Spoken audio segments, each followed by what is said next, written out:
Donc la politique nationale de l'institution sur le harcèlement consiste notamment en la mise en place du projet phare dans les établissements. C'est quoi le projet phare?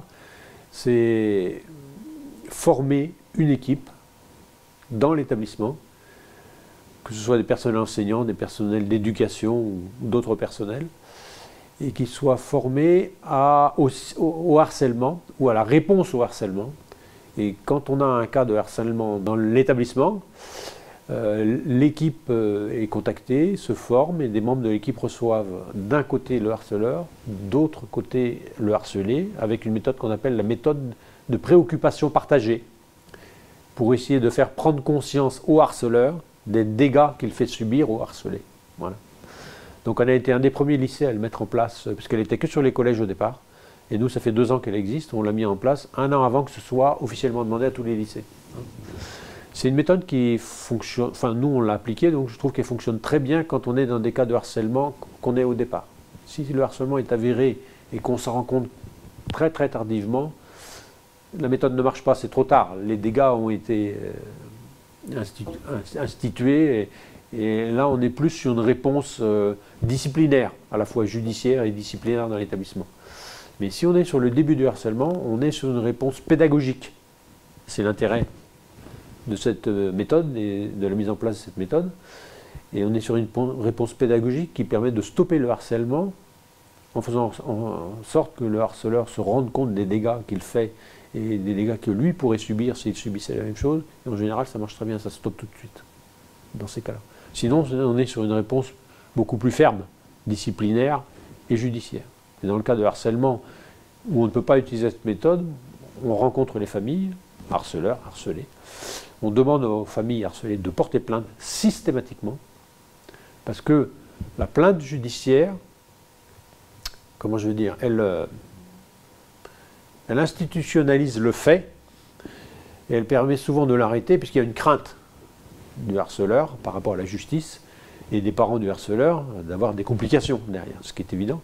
Donc en général, ça stoppe tout de suite les événements là aussi. Mais ça permet de marquer le coup. Et nous, on a aussi une réponse disciplinaire dans l'établissement par rapport au règlement intérieur. Hein. On a une échelle de sanctions et en fonction de l'importance du degré de harcèlement et du temps et de l'importance et des faits, la sanction peut aller jusqu'à l'exclusion définitive. Ce n'est pas encore arrivé. Et comment vous sensibilisez ces élèves? Parce que c'est pas facile pour un élève harcelé de parler. Comment on peut le mettre, quand il arrive au lycée, par exemple au collège, comment on peut le mettre en confiance en disant, voilà, si t'arrive quelque chose, on est là pour toi? Alors, là, on est sur un travail des enseignants vis-à-vis des élèves, et pas seulement, on essaie d'intervenir bien avant, en sensibilisant tous les élèves sur le phénomène. On leur dit, vous avez tous, un jour ou l'autre, été soit vous-même, ce qui est malheureux, mais ça arrive, soit été ami de quelqu'un qui a été harcelé, et vous avez vu les dégâts que ça peut faire. Donc si vous voyez quelqu'un qui est harcelé, n'hésitez pas à en parler. Et on arrive toujours dans l'établissement, ça marche très bien, on arrive dans l'établissement, c'est les CPE à la vie scolaire qui s'en chargent,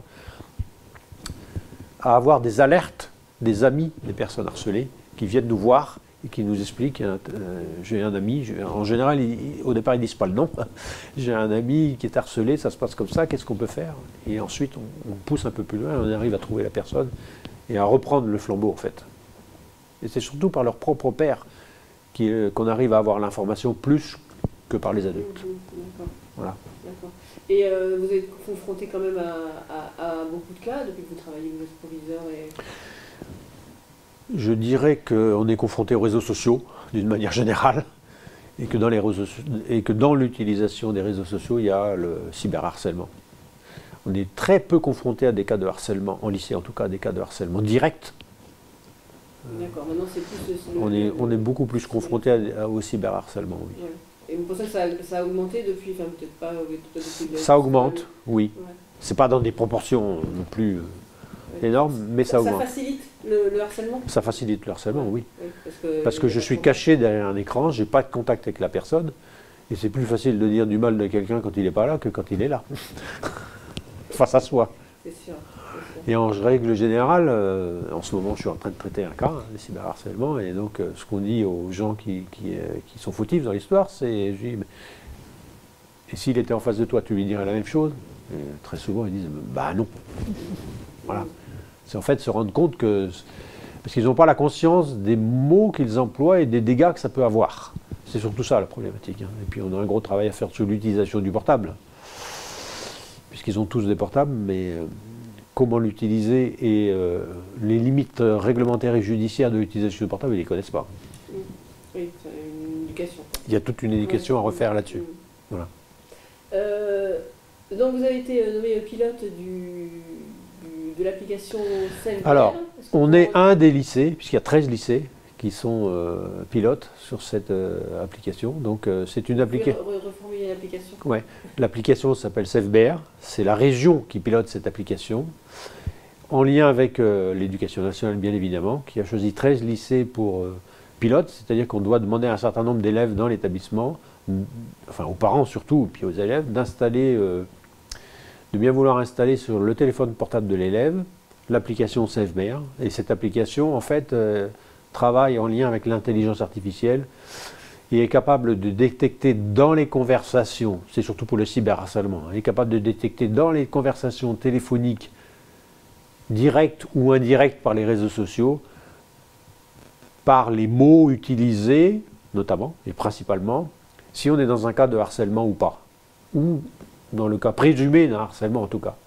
Et dans ce cas-là, elle récupère. Elle récupère ces conversations et les garde dans ce qu'ils appellent un coffre-fort numérique, c'est-à-dire sur l'application elle-même. Et on peut s'en resservir après, à la fois ça sert de preuve judiciaire ou de preuve disciplinaire en tout cas. Voilà. D'accord. Donc en fait ça marche, c'est un élève qui se sent harcelé, il télécharge l'application et c'est lui qui enregistre ses... Non, c'est fait automatiquement. L'application gère tout toute seule. Elle fonctionne en sous-main, quoi, en fait. Elle est en contact elle se met en contact avec les réseaux sociaux qu'ils utilisent et puis elle écoute les conversations et elle détecte si ça reste dans des limites raisonnables ou pas. D'accord. Donc en fait c'est tout neuf, on ne sait pas. C'est tout neuf, on ne sait pas encore, du tout. Il faut qu'on attende au moins une année scolaire pour voir si cette application a un effet positif ou pas, et permet notamment de détecter beaucoup plus tôt, parce qu'elle envoie au responsable de l'élève une alerte en cas de problème. Donc ça permet aux parents d'être tout de suite au courant, avant que l'élève en parle, puisque on le sait, souvent l'élève il a du mal à parler lui-même de son harcèlement, à nous déjà, mais à sa famille aussi. D'accord. Une dernière question sur le Color Run d'hier, sur le travail des élèves, votre sentiment sur toute cette manifestation et sur le travail qu'ont fait les terminales? Ils ont fait un énorme travail qui dure depuis 2 ans. Ils pensaient pas, je pense qu'ils ne pensaient pas que c'était aussi compliqué à organiser. Mais bon, l'intérêt, ça a été de pouvoir le faire et on les a soutenus autant qu'on a pu, autant les professeurs que nous, la direction, pour la mise en place de ce Color Run. Il a très bien fonctionné et c'est un bon départ, je dirais. C'est une manifestation de départ. Parce qu'en interne, ça va me permettre de me servir de ces élèves-là pour qu'ils aillent dans les classes en interne et qu'ils rediscutent après coup du Color Run, mais surtout de la cause. Hein, pour expliquer, puisqu'ils ont donné des témoignages hier, donc de réexpliquer les témoignages et de redire, de refaire passer le message, parce que le message d'élève à élève, il passe forcément beaucoup mieux que le message d'adulte à élève, hein, on le sait tous. Donc voilà, dans un premier temps. Et dans un deuxième temps, on ira s'aimer sur les établissements de foi. De la même manière. J'essaierai d'envoyer les élèves. Bon, ils sont en terminale, donc on le fera très très vite.